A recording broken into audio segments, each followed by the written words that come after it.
Welcome back to another episode of Fear the Talking Heads. I am here today with a friend who has made a list for me of obscure horror movies, which I'm really excited about. I think it's going to be a good time, Yeah, I do too. honestly. This is the first one we've done where it's I picked the topic. Yeah, this is great. I always just like the horror movies that didn't hit the mainstream. Are That you the same way with music, Chad, typically? Yeah, I am Yeah. not a big music person, but the music I like is not overly well known in my opinion. All the songs I liked as a kid that were popular, top 20 radios, I cannot stand to listen to now. I hate them. I turn them off immediately. Well, they just get overplayed. And some of the more obscure songs in music, you don't really hear them on the radios. You just Hmm. play them when you want. Yeah, So. exactly. No, I totally get that. So today we're doing a double feature. It'll be on May, which is more psychological horror, and Boar, which is creature feature. Okay, so for May, this one came out over 20 years ago. I know, right? It kind of shows in the beginning of the movie how she grew up. She was a child with a lazy eye. So her Yeah. mom had her wear a patch over the one eye. Hmm. And, I remember a kid came up to her and said, "Oh, are you a pirate?" "No, I'm not a pirate." And you could tell just with that little bit that they showed us, it was really hard for her to make friends. Her mom said something to the effect of, "If you can't find friends, you can make one." And this is the setting for the entire rest of the movie. Yes. Because so hold on to that line. And at some point I'm going to tell you when there's going to be spoilers, but for right now I'm just kind of talking about the synopsis of it all. So her mom comes out with this glass case. It's this doll named Susie. Hmm. And May wants to open the case and she says, "No, no, you don't open the case. This is a very special doll." She stays in the case.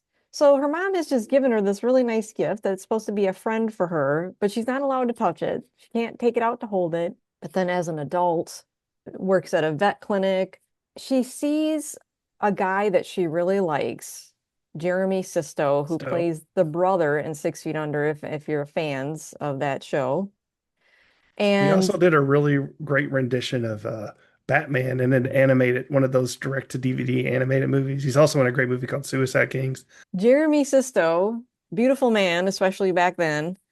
But she also thinks he has beautiful hands because she's fixated on people's body parts. So she's like, "Oh Right. my gosh, he has the most beautiful hands that I've ever seen." And so she's kind of stalking him, really. She wants to date him, and she doesn't quite know how to approach him because she's never had a boyfriend before. Yeah. She's very So awkward socially. Yeah. I think we've all kind of felt this way. Well, some of us have felt this way, introverts. I'm an introvert. Chad's an introvert. Maybe we've Hmm. had these moments where not so easy to strike up conversation or feeling not so included in a group or just in general. Oh And yeah. she's like the highest level of this. If you remember the part in the coffee shop where she's kind of just waiting for the right moment Hmm. Yeah. and he falls asleep. He falls asleep like this with one of his beautiful hands kind of sticking up in the air. And she comes over and she's just like putting her face there. And he's like, "Hello?" Yeah. And then she just jumps back. Yep, exactly. So this just gives you an idea of how awkward she actually is. And there's some parts of the movie that are just the kids that like to say, "Cringe, that's so cringe." There's parts like that in this movie. Yeah, there is a lot of cringe moments too. And then, not even to talk about the scenes with like I said, I even forgot that she was the character Anna Faris playing Polly in this movie. I mean, there's a lot of social awkwardness with them too as well. It's polar opposites because Polly is so outgoing and just extroverted and kind of fun and cute. Hmm. And Angela Bettis and as May, what she put into this role, even as much as like the nervousness of, her hands and how you could tell she's shy and doesn't quite know how to carry herself. And when I tell you that by the end of this movie, she has such a calmness, a calm demeanor to her, it's you get to almost see this descent into madness. Getting into spoilers now, there's cracks in the case of this doll. And as the story goes on, because it starts, there's only one little crack at the top. And then as she starts to go into the state of madness because she's being rejected, Right.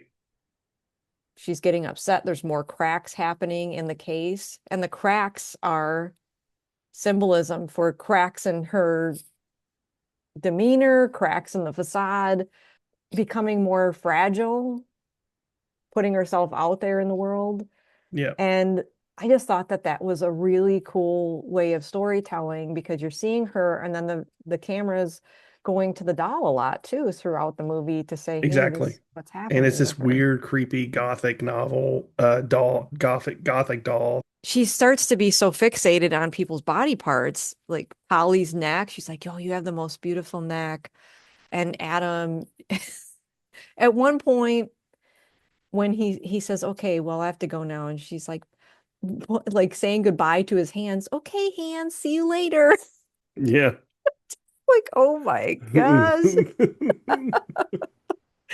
And then with Polly, I think she thought, oh, she's going to have this cool relationship with Polly. And then Polly ends up going after someone else. That's two relationships now that aren't working for her. And that is when things take a turn for her, where she's like, She just was flips. I was told to make a friend if I can't find a friend. So, Yep. and this is very much a Frankenstein-ish movie Yeah. because That's except she doesn't have the scientific knowledge. yeah, she's just putting together she's okay, so another thing that I should mention is she makes her own clothing. So that's Yes. another thing that kind of starts in the beginning. You see, oh, she's creating her own clothes. She starts out in like these very meager clothes. Like nothing that's really fashiony. But then towards the end, she's got like full on dark red clothes with some leather around it. I mean, and she's wearing dark makeup and really bright lipstick. I mean, it's an amazing transformation and she pulls it off so well. And she also works at a vet clinic where she's helping repair animals with, the surgical tech and things like Yeah. that. So she's kind of already seeing blood and seeing, so she's almost immune to that. It doesn't affect her the way it would someone else.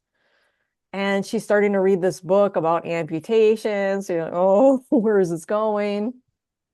And yeah, by that point, she has already murdered someone. And after she murders him, she's like, oh, I need more parts. That was like the best line. Need more parts. Yep. So, so you see that, oh, she likes that guy for his arms. She likes this girl for her legs. So it's just going to start coming together on her making her very own friend. I was trying to think. There's a dude with, and I apologize, you all. I was wanting to do research and watch this movie over again, but time got ahead of me. There's a dude with really spiked hair, right, that she kills. Yes, I'm he's trying to from Donnie remember. Darko. Oh, yeah, that's right. I'm trying to remember which body part she stole from him. His arms because she liked his tattoo. Two. Yeah. Yeah, okay. But he did have Okay. nice arms too. So I mean, it was Yeah. kind of a two for one. But she killed him with scissors. I was like, He oh, did. geez. Yeah. Oh, and for those of you who I always mention doesthedogdie.com, there is a part in this that I had forgotten over 20 years, which is that a cat dies, but it dies off screen, but you do see its body afterwards. So Yeah, it's no bad boy Bubby Cat death scene. yeah, it's not. Thank you, Glenn, from Good Movie Monday. Did he recommend a movie to you that Yeah, he it didn't recommended he talked about me about I need to watch Bad Boy Bubby, uh, which full disclosure, I loved. I thought it was a great film. I told Glenn I thank you for, but there are some scenes in there that are rough, and one of them involves a cat that he Ah. he didn't warn me about. Well, that's why I think doesthedogdie.com is so important because if stuff like that bothers you, and there's so many other things that come from that website, Yeah. other triggers, domestic violence, what was the other one, suicide, that kind of stuff. So Hmm. if you're like, this is something that has happened in my life that I don't really want to relive again in a movie, go to that website. It will Yeah. tell you. And so, but I didn't go to the website because I thought I remembered everything from the movie and was just kind of rewatching for a refresher. And I'm like, damn it, I forgot about that. Yeah. Ah, I think she throws like an ashtray at it or something. But it's like, yeah, so dead kitty and that whole point of the guy with the spiked hair, he goes to reach into her freezer and she's like, wait. And he had already opened the freezer and the dead cat is inside the freezer. Yes. He's like, what the hell is this? As would be any reaction, but I was mostly reacted to why is your hair like that? Yes. Well, back then, I suppose anything go. Well, even now, anything goes. I guess I've seen some people walking around with Yeah. spiked hair. Not quite to that extent, Yeah, but not to that quite extent. I got to give credit where credit is due. This is Lucky McKee's very first film. He's a very talented director who he came out of the gate running with May. I know we've talked about the plot. We're not going to tell you what happens at the end, so you yeah, have to go watch May. yeah. And you can watch it free on Tubi. So this next one, Boar, and this is one of my favorites for creature features. I told Chad I've seen it 4 times already, and I know that there's gonna be more times because if I go to Granny's house, uh, some of you, if you're new to this channel, my grandma raised me on horror. My mom, my dad, and my grandma raised me on horror. So now with Boar, this is one that Granny and I love. So if we can't find anything, we always return to that. And it has Bill Moseley in it. So on my Bill Moseley episode, I did talk about this, but we are going to talk about it a little bit more in depth. Chad has Yeah. just seen it. It's fresh in his mind. So Yes. for this one, I'm going to let you go ahead and give the synopsis. Okay, so it takes place in this obscure small little town in Australia. And this man and his wife are bringing their kids. They're there to visit their uncle, his wife's brother, and they're just there for a trip to be with him. But also too, it involves all these townies in this small Australia town, and all of a sudden, they people just start getting killed by this big, monstrous, oversized boar, and that's what it's about. It's this boar just killing random people in the most grotesque ways you could think of. But I gotta tell you, with this movie, though I like the boar, my favorite parts of this movie is everything that's happening in the pub. I just love the pub scenes. The pub scenes sell it for me. I'm like, okay, this is great. I didn't need the horror elements. Just have this in that bar, just having these locals talk to one another. And even before I knew Glenn and all the folks at Good Movie Monday, I've always loved Australia. And just hearing them talk back and forth, it just makes me smile. Now, do you put The subtitles on? I do, just so that I this don't one miss anything. normally I do.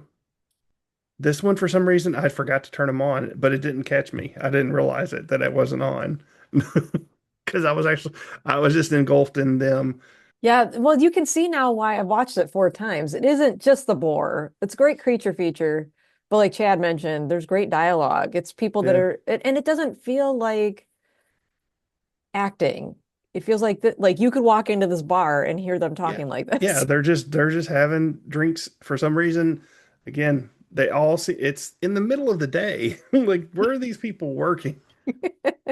And the pub owner is the daughter of one of the guys that's out Yeah. doing a walkabout. What do they even call it? What is he even doing? Just hanging out, I just mean, with his friend. he's building fence. He's supposed to be building fences on his land that got knocked over by this boar, but instead he's just sitting on a hill drinking beer with his friend played by Roger Ward.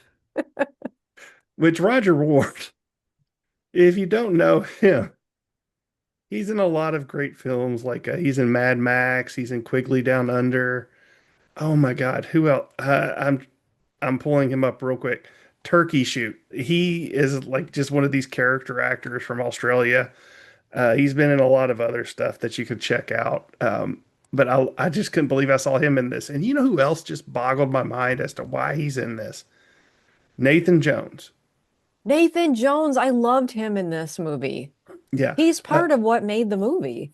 yeah. And if you're not familiar with Nathan Jones, two things that automatically he plays the son of of the main villain in Mad Max Fury Road. He plays Morton Joe's muscle-bound son. He's also a wrestler. He was a wrestler for a while in the WWE. I forget his name. I think he went by Nathan Jones. But yeah, just seeing him play somebody that's not psychotic. I keep hoping that one of these times when Bill Moseley's at Scarefest that he'll just be there. Who, Uh, Nathan Jones? yeah. I don't know if he Be- leaves Australia any. I don't. I think he's kind of a local. Correct me if John I'm wrong. Jarrett was supposed to be there this year, and that fell through. He was supposed to be a guest at Scarefest, and I thought that was just the most amazing thing because they're both from Boar. Yeah, You know, and which that's another thing. John Jarrett played a good guy in this, whereas in Wolf Creek, he's not a Creek. good guy. Yeah, You know, he's something else in in Wolf Creek. that just shows you just the range with Hmm. actors sometimes because he's trying to save people in this, trying to help people in Boar. And he's such a And he's such an odd goofball in this movie. yeah. Yeah, and he's the father of the lady that owns the pub. The pub, Yeah. yeah. There is something about this one, and even Bill Moseley's character, even though it's spoiler alert, he does get killed in this, but it's a good death. Can I tell you the one thing that bothered me about this movie? Yeah. That ending made no sense to me. Yeah, I thought he was a goner. Two people were goners, I thought. There's a lot of movies like that where you think someone's dead and gone, and then they pop up in the last 2 minutes of the movie. Oh my God, that irks me so bad. Unless it's done well. One that you would recommend to others? Yes, I Yeah, would. good. Absolutely. Well, that concludes our double feature of the night. Thank you so much, Chad, for creating this list. Oh, you're welcome. And by the way, for your audience, if there's obscure films that you like, put them in the comments so we can see them and see what you all think is good. And like I said, we started off with a really great obscure one. When we get more into my list, I can't promise that. I challenge anyone to drop something in the comments that Chad has not seen.